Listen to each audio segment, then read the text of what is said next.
All right, welcome everyone. This is the Speed Traveler Roadshow. It is cars and coffee time if you are listening to us live on KHTS Radio AM 1220 and FM 98.1 in the Newhall area. Also, if you're listening to us live on the Speed Traveler on YouTube, we have all of our shows there. This is show number 8. Today's featured marque is the Lotus. And Chris, something, a brand that is near and dear to our heart. Oh, it's so true. It's so great to be back in the studio, if you will, even though I'm remote doing the show. But I got to tell you, I mean, Lotus has been a part of our history and automotive history. You know, once it started going fast, Colin Chapman started it, and with Formula One, it was just a racing brand. And now look at the great products that are coming out of Lotus. I mean, with the most recent model, I'm really excited to talk about them. Oh yeah, great! It's a car that we own. And for those of you who don't know about the Speed Traveler, we talk about cars. We talk about road trips that we're taking. We talk about future collector cars. I think the bulk of the questions we normally get are from people that are saying, "Hey, what cars are on their way up in value?" Obviously, it's too late for the twin turbo Supra Toyota, but we love talking about cars that are still going up in value. And so, yeah, we're gonna do a little bit more of a deep dive in Lotus as the show goes on, and which cars you might want to purchase. Also, we're going to talk a little bit of F1 news later. F1 had a great race at the Grand Prix of Qatar. Or is it Qatar? I don't know. What is it, Chris? Qatar. I say Qatar. I say Qatar, but I think our buddy who won the Dakar Rally last year, Nasser Al-Attiyah, now says Qatar for some reason. But we're going to talk about the F1 race in Qatar. We're going to talk about some great trips you can take with your Lotus or any classic car. But first, we're going to talk a little bit of Lotus news. And Kelly is joining us here in the studio. Good morning, Kelly. Good morning. Well, I got some information on the new Lotus Electra. It'll be about $100,000 when it comes to the U.S. It's an all-electric SUV with a 373-mile range, and it goes 0 to 60 in under 3 seconds. So pretty speedy. Pretty crazy, huh, Chris? Yeah, that is crazy. I mean, that's a fast car. It's not a little car. It's a true four-seater. Now, is that under 3 seconds? That's the Type R. Is that correct? That is, yes. Yeah, that is the Type that's R. Like their top of the line model versus like the entry level. Is the Type R got a big jump from the entry, or I shouldn't say entry level, but the base one? Yeah, I think model, yeah. I think it does. Lotus Vice President Maximilian Swaz, he said that they want to try and give people, families for instance, the feeling of a two-seat Lotus and a two-seat Lotus and an SUV. So kind of a cool plan. What do you think, Kelly? I think it's super cool. It's super fun. I'm happy that SUVs can be just as fun as a little two-seater, a little speedy two-seater. Yeah, and I saw the video of the car. It had some crazy color on it. Oh, yeah, it's beautiful. It has a translucent pearl colors, and they also have 23-inch rims, so it's very aesthetically pleasing. It's a pretty car. It's a beautiful car. I mean, I don't know, Chris, what do you think? I mean, this is the fastest Lotus ever made from 0 to 60, other than a Formula One car. Yeah, it has too many seats for me. And it doesn't make enough noise for you. No, it doesn't. I mean, I love what they're doing. I love what the electric cars, where it's all going. You know, the thing with electric cars is they have to be bigger because the battery packs are so huge. And it looks like Lotus is doing something similar to what BMW does. And it's not just one giant battery, it's a series of batteries. So that probably makes it a little bit easier on the maintenance aspect versus the Tesla has that singular giant battery. Yeah, exactly. No, I think it's cool in a sense, you know. I mean, it's good that they're trying to bring the Lotus experience to the world, but, you know, for us purists, it's really, it's electric and it has too many seats. But one other thing that Lotus is doing, and that is they are building the Lotus Type 66. They're only going to build 10 of these at the moment. I mean, who knows if they're going to build more. Clive Chapman, who is Colin Chapman's son, is heading up this department, but they're going to build 10 of these track only cars, and they are going to be 1.3 million. That's kind of cool. Keeps Lotus, relevant in the racing world. Well, it also goes directly back to where it all started. You know, Clive is the grandson of Colin Chapman, and when Colin Chapman started Lotus, it was pure racing.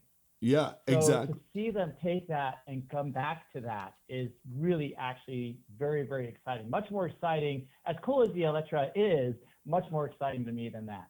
Oh, absolutely. I completely agree with that. They're getting back to their roots. They're not only focusing on the electric SUVs like everybody has like the Mach E, like everyone has their new I don't know. I prefer having a more fun, exciting car than just another electric SUV. Yeah, agree. This is a track only car, Chris. 1.3 Yeah. million. So it's gonna be guys buying this car that have some money to play with. But apparently, the performance, even though it looks like a historic car, the performance is insane. Like similar to a Porsche GT3. Yeah, it looks like an absolute monster. I'm excited to see that whole project come to fruition. And I want to touch back on something Kelly just said. Is she mentioned the Mach E and the Electra, and they look all of these cars look so similar that it almost doesn't matter what you buy anymore. They all just look kind of the same. And I love the fact that the 66 is going to be this unique track racing, track only car. Oh yeah, and taking a quick look at the specs: 830 horsepower V8. If you haven't seen it, we're gonna put a picture up of it at on the show, or just take a quick Google of it. But 1.3 million, 830 horsepower. It's a good thing, Chris, that it's not made of aluminum from 1966. It's got some Yeah. carbon bits in there to help protect the driver. Yeah, traction control, stability management systems, all of that's really going to come into play. I mean, this is something you and I've talked about a lot about, kids wanting to put more horsepower into the car. It's actually, and we always say, well, just getting a 200 horsepower car, which is a lot for a 1966 car, but for today, that's not that much. But getting a 200 horsepower car, turn off all the controls and try to drive that car in a straight line and then on a track. And it's really difficult without, all the stability management, all the technologies these cars have today. Yeah, and you know what? As we're talking about some of the history, Chris, of Lotus, we have a video on the YouTube page. That's the Speed Traveler YouTube page. You can check out all of our shows, dating back to the very first road show. You could check all of our shows there and all of our great videos. And we have a video on the YouTube, the Speed Traveler YouTube page, has I think almost 140,000 views now, which is funny because we bought and sold a Lotus Esprit. And we really did it more as a tribute to memorialize owning the car and didn't really plan on a lot of people watching it. But man, that video is taken off. The title of it is Why the Lotus Esprit is the Best Supercar Bargain. So yeah, check out the video on our YouTube page, and you can see all sorts of history about Lotus. As you know, Chris, Lotus, I believe, has won six world championships in Formula One, and I think 7 overall driving titles. Pretty storied brand. Yeah, it's unbelievable. Colin Chapman was an innovator when it went with the brand. When he started Lotus, he was a very tricky individual. I mean, you remember the Lotus 88 it was the Lotus 88, wasn't it, from 1979, which was a full ground effects car. Yep. Basically an air ride suspension that Formula One said was just too advanced. They made it illegal, and that's the kind of thing that Colin Chapman started, and that's, I think, what Clive is continuing with bringing back the 66. Yeah, they're believe it or not, the brand's almost 75 years old, and as you said, he was an innovator. He loved using light cars because this was in the era of the Corvette and some of those big monsters, in the American cars. He loved using light cars with small engines, but getting massive performance because the cars were so nimble. And it was really clever. And actually, I believe the Lotus brand, the name was started. It was a nickname for his girlfriend at the time. So he built some street cars. He took them racing, and then, as you said, it's been a specialty brand ever since. It really has been. And we're going to talk a little bit about some of those lighter weight chassis in our buyer segment when we get to the Lotus Exage and the Elite. Yeah, and the Esprit, of course. But And the Esprit, of course. you are listening to Cars and Coffee. Excuse me. You are listening to the Speed Traveler Roadshow, and it is Cars and Coffee time. Chris, it is Cars and Coffee time. It's Cars and Coffee time. Coffee time. But yeah, if you are listening on KHTS radio, we are on AM 1220 in Newhall. You can also find us at The Speed Traveler on YouTube. And we will be right back to talk a little bit about fun things you can do with your Lotus and where to find a bargain Lotus right now. Thanks for listening.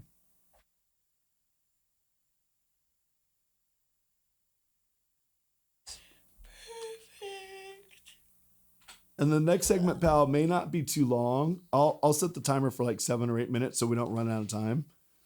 Right. Because, you know, the next segment's like fun things you can do with your Lotus. And there's not that many things there. So Well, I was going to ask you, what road do you want to kind of focus on? you know what? I have it in the segment D. So maybe we'll make segment D a little longer. But I figured one time I had to go up to drop something off or pick up something from Morgan when he lived in Lake Arrowhead. So I went up Highway 18. It was really fun. And then when I left, it was traffic hour. So I didn't want to go through the 210 or the 10 freeway. So I went to Crestline, which is about 5 miles, 8 miles from Arrowhead. And I saw a sign for Highway 138. And I'm like, oh my gosh, this is perfect. It's going to go around the Pear Blossom Highway and take me around all the back of the traffic. So I went down Highway 138 and oh my God, it was incredible road. It was like empty switchbacks all the way down to from the mountains to the desert. Is that really steep one that kind of goes down from the east side into it's like Pear Blossom? It's not the mountain. It's on the east side. I have a picture of it. Yeah, it's on the east. I want to find that. It's on the east side of the 15.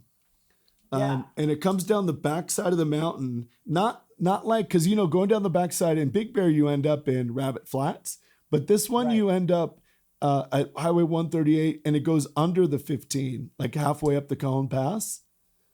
But yeah, it's probably what you saw, because I mean it's literally endless switchbacks, and you can see all the way down the hill, so you can see if there's traffic coming or not. But I figured we'd talk about that just because it was such a fun drive. If you're cool with that, you could ask me, you know what, just so you're involved, you could ask me about it, and how about that?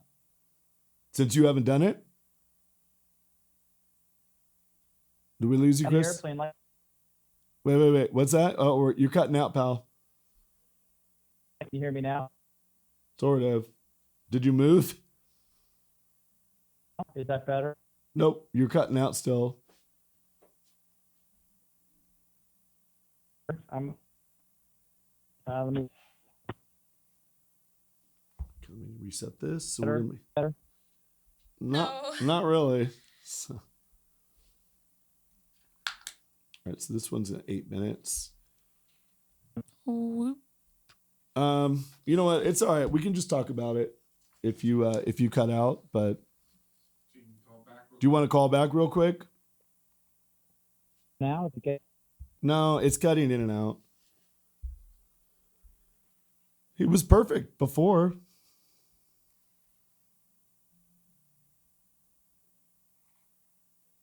It's just one of those days. Sure. And he'll.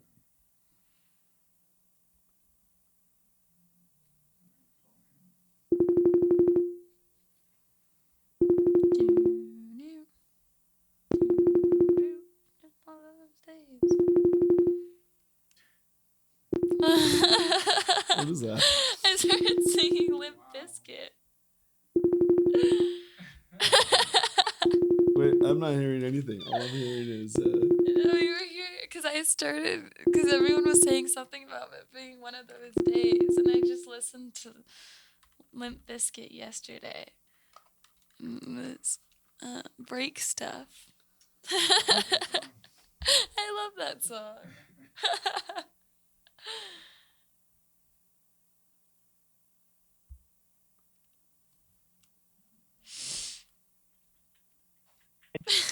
Oh no. Hello? All right. Well, we'll just do the next segment, I guess. Yeah. You guys hear me? Now we hear Yeah, we you. can. Okay. Oh yeah, he sounds good Yeah, now. you sound better Does now. that sound better? Yeah. What was going on? Did you move? No, I don't know. I turned off my Bluetooth and now I just have you on speakerphone. Okay. Okay. Let's rock while we still. Yep. Yes. All right. Ready, pal? Yep. All right. Welcome back to Cars and Coffee Time. This is the Speed Traveler Roadshow, and we hope you are enjoying us. We are on KHTS Radio AM 1220 in the Santa Clarita area, and that is hometownstation.com. Also, you can find us at the Speed Traveler YouTube page. You can check out this episode, all the episodes. You can send us messages there if you've got questions about a specific car. But today, Chris and Kelly, we are talking about the Lotus Marque. That is our featured marque for the day, and what a great car it is. Oh, it's unbelievable, and I'm really excited that it is today's marquee brand because it's just such a storied brand, and it was my favorite car, Formula One car way back in the day when Colin Chapman got into Formula One. It was absolutely my favorite car. It just was so sleek and so clean. You mentioned it before, the all the aluminum they use to make it really, really light. That's always been a cornerstone to all the Lotus cars. So it's really cool to be talking about them. Oh, yeah, it's such a great car. And as you said, we grew up going to the Long Beach Grand Prix here in Southern California. Chris and I have been to every Long Beach Grand Prix since we were little kids. 1975 it is coming up on 50 years. But that's really pretty incredible. We were little kids, but the Lotus in 1977 was driven by Mario Andretti. I'm sure you remember that, Chris. I do, and it was such an important race for a number of. Yeah, we love Mario Andretti. Another champion. Yeah, you know what? It's true. Mario Andretti and Kelly, you met him once at yeah. Auto Club Speedway. No, I actually met him at Long Beach Grand Prix. Oh, at Long Beach Grand Prix. It was so much fun. And he was driving the 2-seater and he was taking pictures with everybody. And my cousin said, "Oh, you're the old guy from the Honda commercial." I love that. Probably the only time he was has been referred to as the old guy from the Honda commercial. But yeah, so a pretty storied career with Mario Andretti and Lotus. He won the 1977 Long Beach Grand Prix. He came back in 78 and came in second. I believe he came in second to Carlos Reutemann, who was in a Ferrari. And then Mario Andretti went on to win the Formula One World Championship in that beautiful John Player Special Lotus 1978. Well, we'll put a picture of it if you're watching that on YouTube. You can check it out. But yeah, what a fun time. Chris, did we get you back? Yeah. Do you guys got me? No, you're kind of bouncing out, but that's all right. But we were going to talk in this segment about some things that you can do, fun things you can do with your Lotus if you buy a Lotus.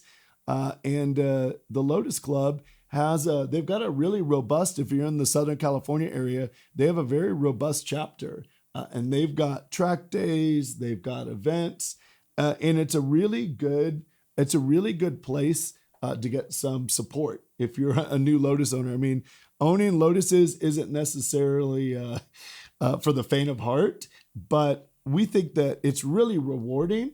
I mean, the car, for instance, we're going to talk in the next block about the Esprit and where you can find one of those cars.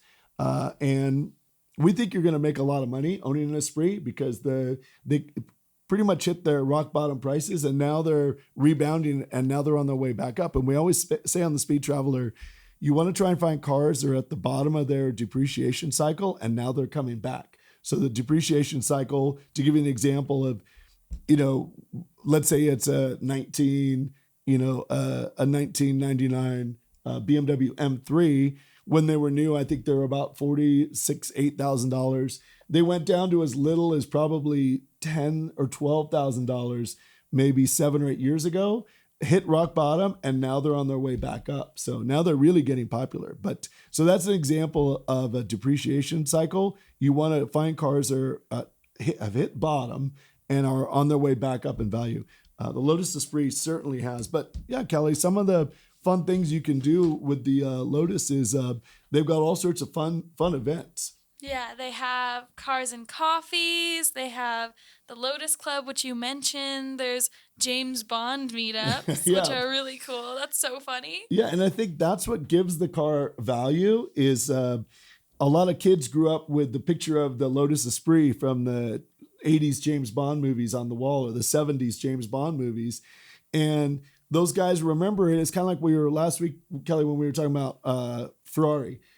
Everyone had a Miami Vice poster on their wall. And so when guys make it big, or women or people, when they make it big, they remember those days and they want to buy the cars that they grew up lusting after. Yeah. So the Esprit definitely was a very lusted after car in the late 70s and 80s.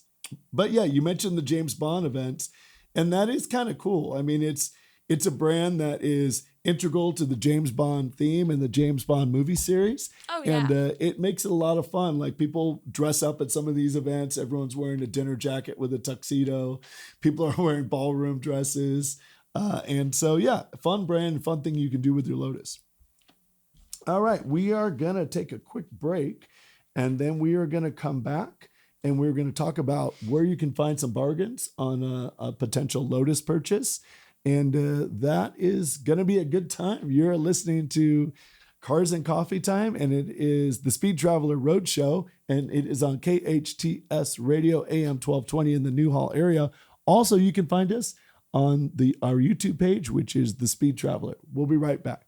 This is the Speed Traveler Roadshow. It is Cars and Coffee Time Saturday morning. If you're listening to us live on KHTS Radio AM 1220 in the Santa Clarita Valley area, or you can hear us and watch and see all of our shows on our YouTube page, which is The Speed Traveler. And Kelly, today we are talking about one of our favorite brands, the Lotus. Yes, we love Lotuses. We had 2 previously. Now we have 1. We got rid of the 1, but it's the most amazing car. I love that car.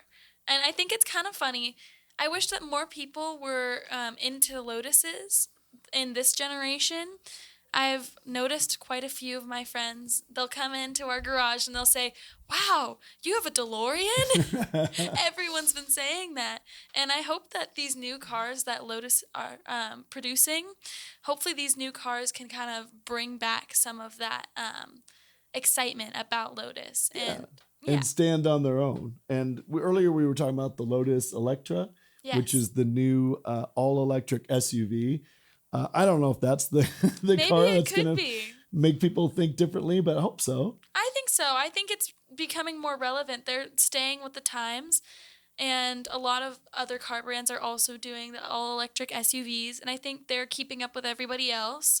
Instead of just trying to do their own thing, they're actually keeping up with all the other car brands. So hopefully that'll allow them the ability to become more relevant. Yeah, and you know what's interesting is part of Lotus's strategy right now is opening showrooms in strategically important areas. They just opened a showroom in Paris, and locally, if you're in the Los Angeles or Southern California area, the Galpin family, which is famous for Galpin Ford, they also own Porsche of Santa Clarita. We need to get them on the show, by the way. Yeah. Galpin family would be great. But they are going to open a Lotus dealer. I believe it's on the corner of Santa Monica Boulevard and Wilshire Boulevard in Beverly Hills. That's awesome. So they want to expose the brand to more people, rich tourists, I guess. But it's a good strategy. I can sense it coming back a lot. I definitely think they're keeping up with the times, and I think they're doing a good job of that, especially in such a touristy area. The tourists love going to see all the crazy displays that all the luxury brands have in Beverly Hills. I just started college, and all of my friends that are from out of town and out of California, they immediately say, "Oh, wow, I can't wait to go to Beverly Hills and see these car brands and see how they have their own showrooms and all these cool things that they don't have." Yeah, I think it's a good strategy. And then in the evenings during the week, they're going to host big events at the Lotus dealer in Beverly Hills. So we'll definitely in a future episode have someone from the Galpin family on. They can talk about their strategy for Lotus. But back to the car of the day, which is the Lotus, and we actually have a Lotus Esprit, one of my favorite cars. They're never going to build anything that looks like a Lotus Esprit ever again. So the fact that you could still find them for 50,000 ish is pretty amazing. I mean, 5, 6, 8 years ago, you could find them for $25,000. Yeah. Didn't you buy the one that we got red for around like 17? Yeah, I bought a red one on eBay. Someone had tried to sell it. He was in Michigan, and I think he finally had enough and just put it on eBay, no reserve, and I picked it up for $17,400. And by the way, if you're looking for a Lotus, or if you're looking for any classic car, or really any car, you really need to do your homework. And we always say it here on the Speed Traveler. We've been through it. We've bought and sold 50 cars at least, probably 75 or 80 cars at this point. And we've definitely been beat before and lost a lot of money before. And we've definitely been rewarded by doing our homework and doing really well. So you definitely have to do your homework. You've got to go on places like Craigslist and see if you can find for sale by owner cars. There are some opportunities to buy cars from dealers, but what you need to do is, if you're going to go that route, which is of course easier, you're going to need to target a car or two that's available at a dealer, and if it goes, don't even call them in the first week or two. If it sits for 30 days, dealers get a little more motivated. If the car sits for 60 days, they get more motivated. If the car sits for 90 days, they get much more motivated. So that is the way to buy a car from a dealer. Just wait it out. If it sells in a week, good for them, but it wasn't meant to be. You don't want to pay full retail. It's going to be really hard to get your money back. But yeah, the Lotus Esprit, fantastic car. They're about 50,000 right now. And I was going to talk about a few of them. Some of the cars that I really like is the Lotus Esprit S1. That was from 1976 to 1978. The Lotus Esprit S2, 78 to 80. And the Lotus Esprit S2.2, which was 81, 82. 80 and 82. But those are great cars.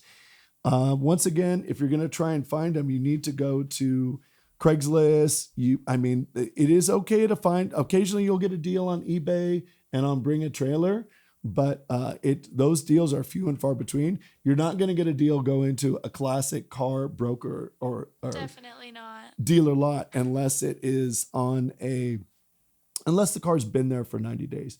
But keep an eye out for S1, S2, also the Turbo Esprit. That's the 81 to 87. That's the James Bond style. For Your Eyes Only, The Spy Who Loved Me. Those are very popular cars. They're fast. We have a 86 Lotus Turbo Esprit. It's got 215 horsepower. It's only a 2.2 liter engine, but it's really fun to drive. Oh, it's a blast. It's a great car. Even being a passenger in it, we love that car. It's super unique too. Like people, whenever we're driving by in it, I've seen so many people's heads just turn so fast when they see the car. Yeah, it's a great car to own. We have a little note here on things we want to talk about. One of the things is don't buy a do-it-yourself oh my goodness fixer Lotus. No, don't do it.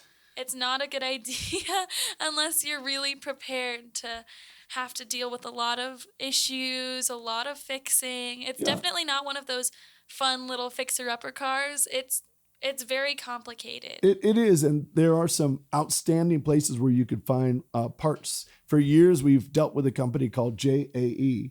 The website is jaeparts.com. They are not paying us. They are just an amazing resource. Joe and Jay over there, they're in Goleta, California. I don't know how they hunt these parts down. I'm sure they get some from cars that have been wrecked here. I'm sure they get some from Europe. But they are an incredible resource. They know Lotuses inside and out, particularly the older ones. They really don't have as much interest in the newer ones. They love vintage Lotuses. So if you end up picking up a Lotus Esprit, I think your second call should be to Jay or Joe over at JE Parts. But really good guys. We're trying to get our Lotus back on the road again. It's been sitting for about a year and a half, but we'll give you an update as we get it going. Oh, yeah. But back to collecting, I looked on Car Gurus today. There is a newer model. So Lotus, as we mentioned, they had the S1, S2, S3. That takes us through 1987. Then they went to the Esprit X180. That was for about 5 or 6 years. They went finally to the S4 and then moved on to the Lotus V8. So the Lotus V8 was a 8-cylinder turbo. Great car. But once again, a little complicated and not for the faint of heart. But great car. I saw it this morning. I saw a V8 turbo on Car Gurus this morning for $65,000. So that's about the barrier for entry right now. That price is on its way back up. They were as low as 50. So just starting to bounce up. If you want something different, if you're out in the classic car market, you don't want a Ferrari, you don't want a Porsche, you want something that just looks different and gets lots of attention, we strongly suggest getting a Lotus. I like the V8 turbo. It is a little more complicated. The earlier models, the S1, S2, S3, that takes you from 76 to 1987. Those cars are definitely a little easier to work on. So something to think about if you're looking to purchase a Lotus. Also, you brought up a good point, Kelly.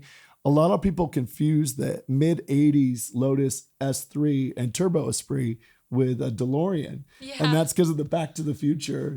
They all think that. They all say, "Oh, is that the car from Back to the Future?"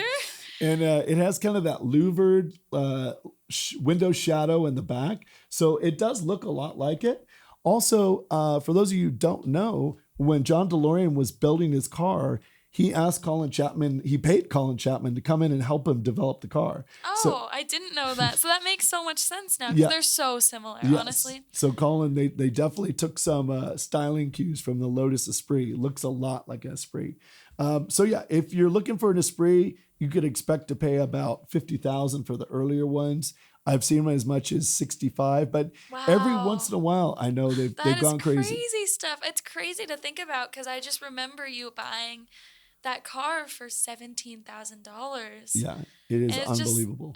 Just hearing how much it's increased in value. If you want an Esprit, I wouldn't be deterred. I would just hit on Craigslist, go into cars for sale. You can go by owner, and you could go to the left side where it says Los Angeles, for instance, for us. Scroll down to the bottom, it says use map, and then just expand the map to the whole country. Yeah. And put in Lotus Esprit, and you'll see what's out there. But it's cool, though. It's really cool because if it's already gone up that much, it's going to just keep going and going, I think. Yeah, as we said, they're never going to make anything that looks like a Lotus Esprit again. So we're really high on that car. It's not just because we own it. It's just a great car. Also, if you're also looking for something a little newer, 2007 Lotus made it the Exige S. And that is an amazing little car, lightweight, small engine. It only makes 220 horsepower, but it's incredible how quick that car is. We saw one today on Auto Trader, and that was $69,000. It's not too bad, but it had a lot of miles, 85,000 miles. Yeah, and it's a Lotus too, so you got to consider that. It is, yeah, and so that those types of cars. I mean, the Exige and the Exige S. There's not many of them out there. They're a little newer, so they have some of the newer creature comforts. They're probably a little bit better engineered. They're not, the earlier Esprits were kind of built in an old Formula One factory, and their reliability is not incredible. If you're looking to get into a Lotus and you want to try something unique, that Exige isn't bad. Also, the Lotus Evora in 2011, they launched a car called the Evora. It's a great car. The Evora S is the one that I've targeted. It uses a Toyota 3.5 engine. So they got pretty clever there. They use a really reliable engine, but the styling of the car is beautiful. So take a look out there for the Lotus Evora at 2011 to about 14. Those cars are in the $60,000 range, but probably will go up in value. So keep an eye on that. But all right, we are going to come back for our final segment in a few minutes here. And we are going to talk about the F1 race at the Grand Prix of Qatar over the weekend. We're also going to talk about some fun roads we took recently. This is the Speed Traveler Roadshow on KHTS Radio. Okay, welcome back to the Speed Traveler Roadshow on KHTS Radio in the Newhall area, 1220 on your AM dial and 98.1 FM. Also available on all your favorite podcast platforms. You can find the Speed Traveler Roadshow. Just pull up one of your platforms and search for the name, and you can find us there. And you can see all of the episodes If you missed one, we had some great episodes on Ferrari, on Mercedes, on Ford. You can go back and check out all of the episodes on the Speed Traveler YouTube page. But Kelly, we're coming back in our final block here. We're going to talk a little bit about fun things you can do with your Lotus. And also a little bit of Formula One, my favorite. You're going to talk a little bit about Formula One and the Grand Prix of Qatar. But first, some great things you can do with your Lotus. I recently took a trip and I found an undiscovered, for at least for me, road. It was pretty cool. Where did you find this road? Was it by when you did your Arrowhead trip? Yes, exactly. So if you're not from Southern California and you happen to be out here on a Disneyland trip or whatever family trip, make sure to break away, get a fun car. Some of the places you can find fun cars are Turo. On the Turo is a site where people rent you their own cars. And there's also that new place. It's called Sixt. Yeah, Sixt. It's cool. It has all the like luxury cars. Exactly. Cool, and part of their advertising is you get to drive a fun car. Yeah. Actually, probably someone we should hit up for sponsorship. as well.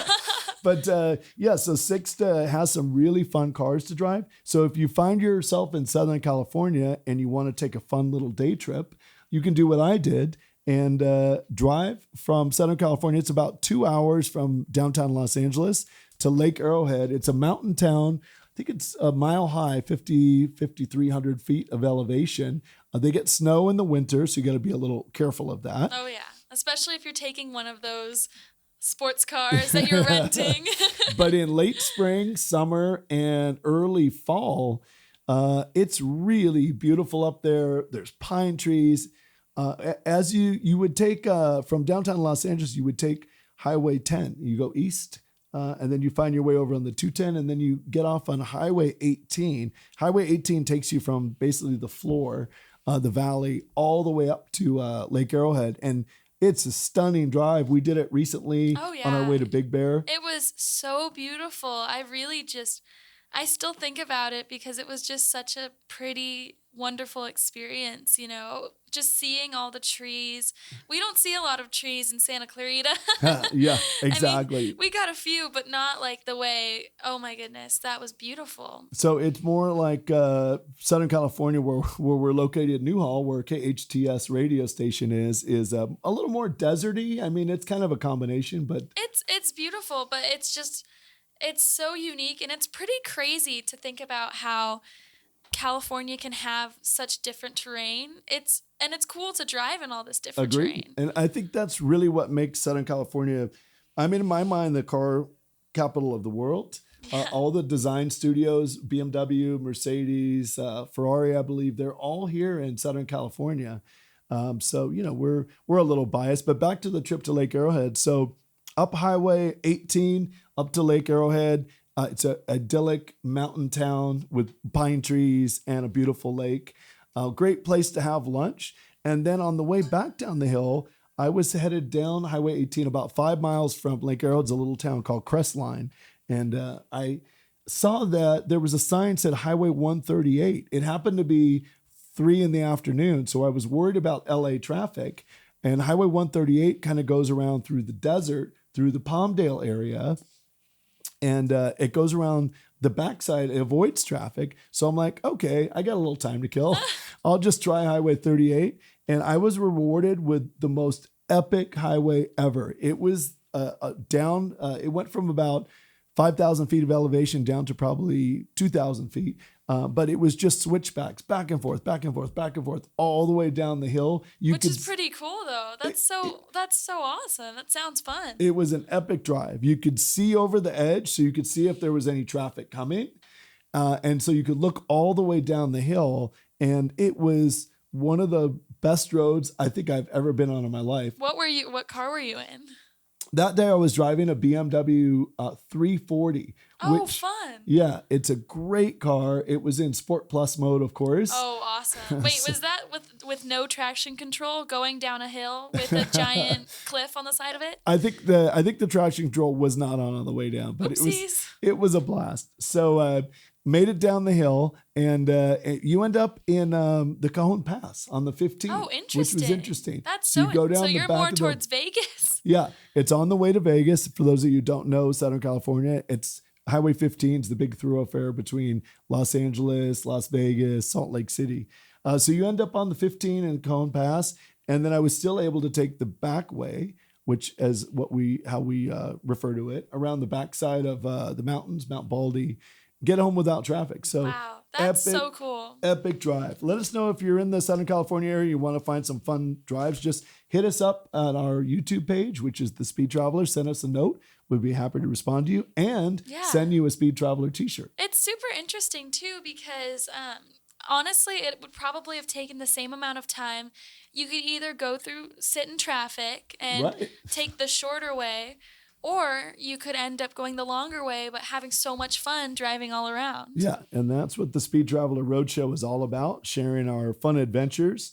But you know what? We're coming up to our last little segment, Kelly. It's about the Grand Prix of Qatar. My favorite. I just love myself some Formula One. Yep, and we've got some Formula One races coming up. We've got... I'm so excited. I think the next one coming up is here. It's in the U.S., right? At Austin, yep. Austin, so COTA, exciting. Circuit of the Americas. I just looked up tickets. I've been getting Instagram ads every time I've been on Instagram. I delete it and then re-download it, and immediately I always see Formula One tickets, $475 for the walk of. So it's not a grandstand. Is that just the general admission? I think it's general admission where it will let you go to like the concerts. They're having Queen perform. It's pretty. I mean, it's super cool. It's that's right. And Queen and the guy with Adam Lambert. Yeah, it's really cool. I would go in 2 seconds, but I mean, it's crazy expensive. Vegas, but it's so cool. And after that, they go down to Mexico City and then back to Las Vegas, November 16, 17, 18, and talk about an expensive ticket. Oh my goodness. Those tickets are crazy stuff. They are, but it's such a cool experience. Like that one specifically, the Las Vegas Grand Prix, it's the first they've ever done, right? It's the inaugural event, yeah. Oh, wow, it's the first one. I'm sure they're going to have these crazy performers. Everyone who is someone will be there for sure. Yeah. Actually, now that you say it, I believe, I know that F1 was in Las Vegas in the 80s. Oh, wow, that's crazy. I remember watching the Formula One race from the top floor of the Sands Hotel, which was across the street from Caesar's Palace. Oh, I believe it so was cool. 1983. F1 was in the parking lot of Caesar's Palace. And if memory serves me correctly, I think the race may have been won by Elio De Angelis, or I'm not quite sure, but good time there. But yeah, the F1 tickets are $3,000 for a grandstand seat right now. So it's the inaugural race. Everybody wants to go to it. Everyone wants to go. And I understand why. It's so cool. And finally, there's a lot of U.S. citizens that are now the biggest fans of Formula One, all because of Drive to Survive and all because we're all watching it on Netflix. Oh, yeah. No, absolutely. The Netflix show has increased the viewership 5 times in the U.S. It's unbelievable what it's done. But back to the Grand Prix of Qatar, it was another Max Verstappen domination in the race on Sunday, but a pleasant surprise was McLaren with a second and third finish, and they weren't far off of Max. They were only about 7 or 8 seconds. So Max didn't absolutely annihilate the field like usual.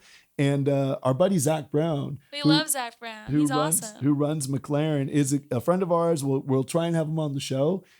Great guy. We'll try and have him on the show before Vegas. That'd be a great time. It's so cool. It's such an exciting time. So listen in for future episodes. We'll try and have Zach Brown on from McLaren. But quick note that Oscar Piastri, the rookie driver, won the Saturday sprint race in a McLaren, beating Max Verstappen. So amazing. Yeah, it's really, really cool. Mercedes did a good job in the sense that Russell came back. He was taken out by his teammate in lap 1, turn 1, and Hamilton tried to go around the outside of him. Oh my goodness. They came together. Hamilton broke his car.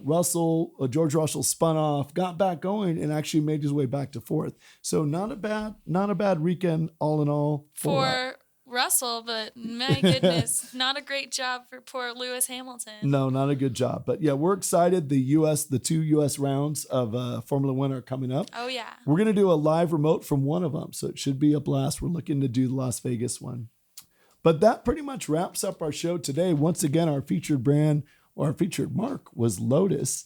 And we have a Lotus sitting in our garage. Oh, the cookies are done, Kelly. We have a Lotus in our garage. It's a great car. It's only going to go up in value, the Esprit. I'd keep an eye out for them. And please join us next week on the Speed Traveler Roadshow. Comes to you on Saturday mornings on KHTS Radio, hometownstation.com. Also, you can find all of our episodes on the Speed Traveler YouTube page. And you can also check out the Speed Traveler. Search for it on your favorite podcast platform. I believe we're all of them now. Yeah. Have a great week driving, and we'll see you next Saturday.